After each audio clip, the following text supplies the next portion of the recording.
Thank you for your tolerance, for listening to me. I appreciate it very much. God bless you all. That was the US President Joe Biden addressing the United Nations General Assembly there. Let's bring in our diplomatic editor, James Bays. He was listening in to that speech from the UN headquarters in New York. James, lots in that speech. Global health issues, climate issues, UN reform, a warning for China and for Iran and a number of other countries. But first and foremost, it was a message for President Putin.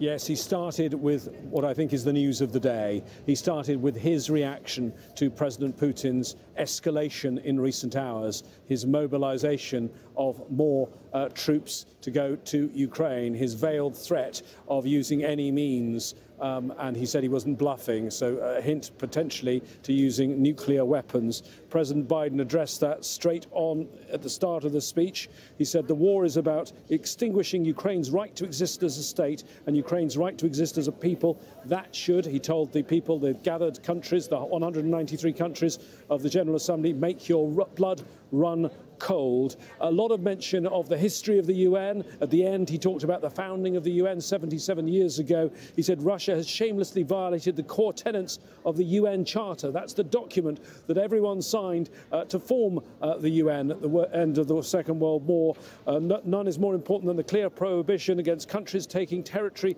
of their neighbour by force. He said no one targeted Russia, no one other than Russia wanted conflict. I think he's clearly trying to speak to all of the countries of the United Nations and saying to them that a line has been crossed, a line in the Charter that many would say has prevented world war for 77 years. And that, I think, was the main theme of this speech. But as you say, Laura, lots of other issues, as every year you get two set-piece speeches on the calendar from the US President. He speaks lots of times, but he does the State of the Union speech at the beginning of the year to the people of the US, and he does this speech to the people of the world. So clearly there was talk about climate change, there was talk about global health, there was talk about the food crisis and a fresh commitment. Interesting there, the US giving an extra $2.9 billion to try and alleviate the global food crisis.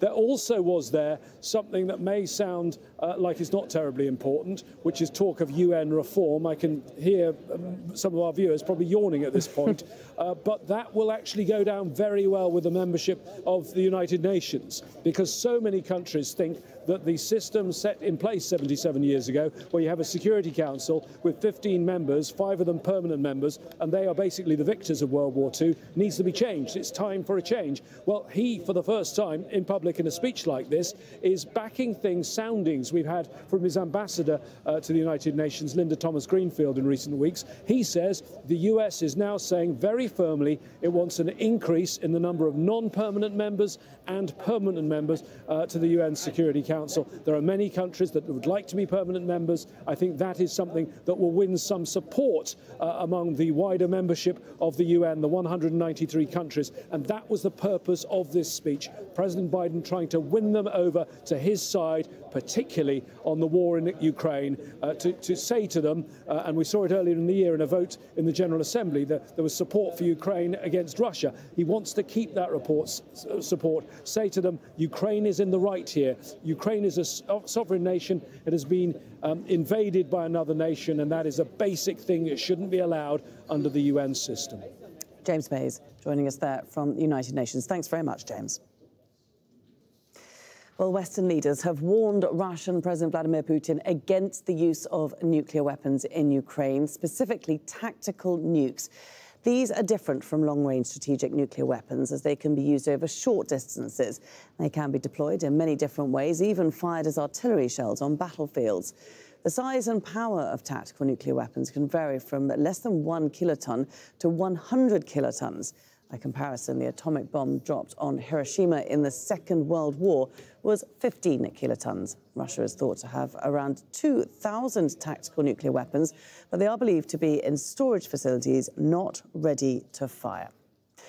Let's bring in William Courtney. He's a former US ambassador to Georgia and Kazakhstan and is now an adjunct senior fellow at RAND Corporation. And he joins us now from Washington, D.C. Good to have you with us.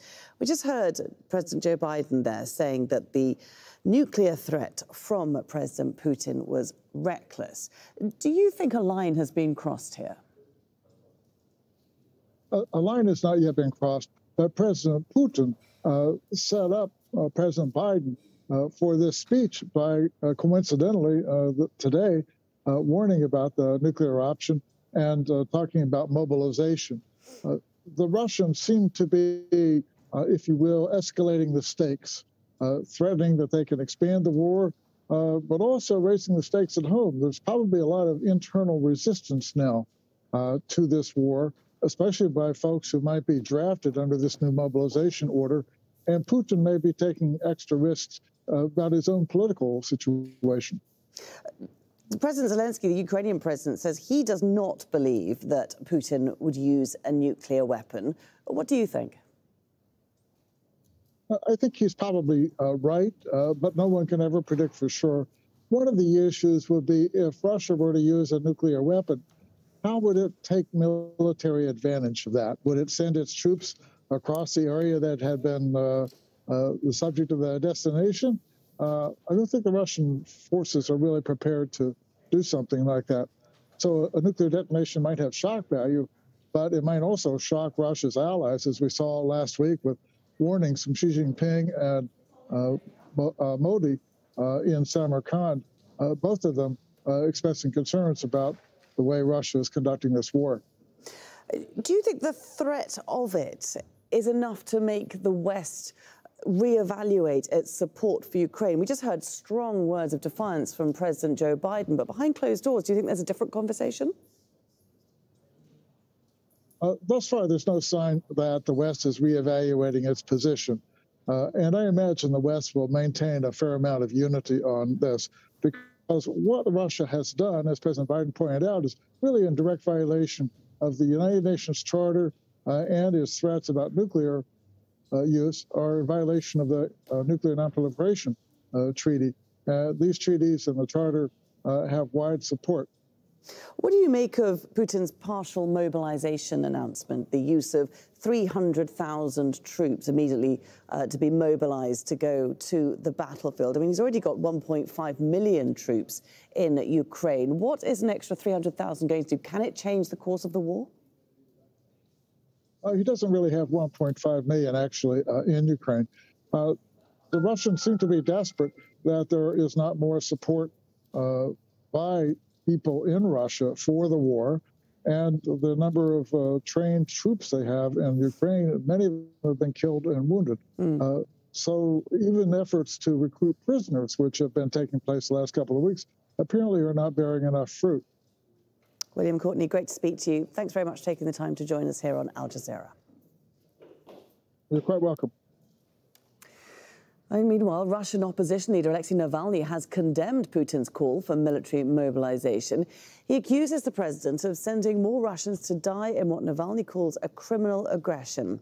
He spoke during a court hearing of the petition he filed against the prison he's being held in after the facility refused to let him create a trade union. And small protests opposing military mobilization have been held in Russia. These are some of the pictures we're seeing of people being taken away by police in the western city of Yekaterinburg.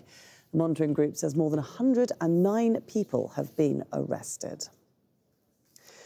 An Indigenous group in Australia has won a landmark court case blocking an energy company from drilling for gas. Traditional owners of the Tiwi Islands had challenged a $3.6 billion project by Santos Limited. They argued they hadn't been consulted and feared for the environment. A judge ruled the regulator's approval was invalid and the drilling has now been suspended.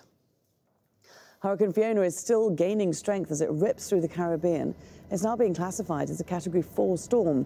The hurricane has left a trail of destruction in the Dominican Republic and Puerto Rico. Nigeria's disaster management says floods have killed 300 people in the country this year. The energy agency also warns that 14 Nigerian states are at risk of being inundated by the spillover effect in the dam in Cameroon.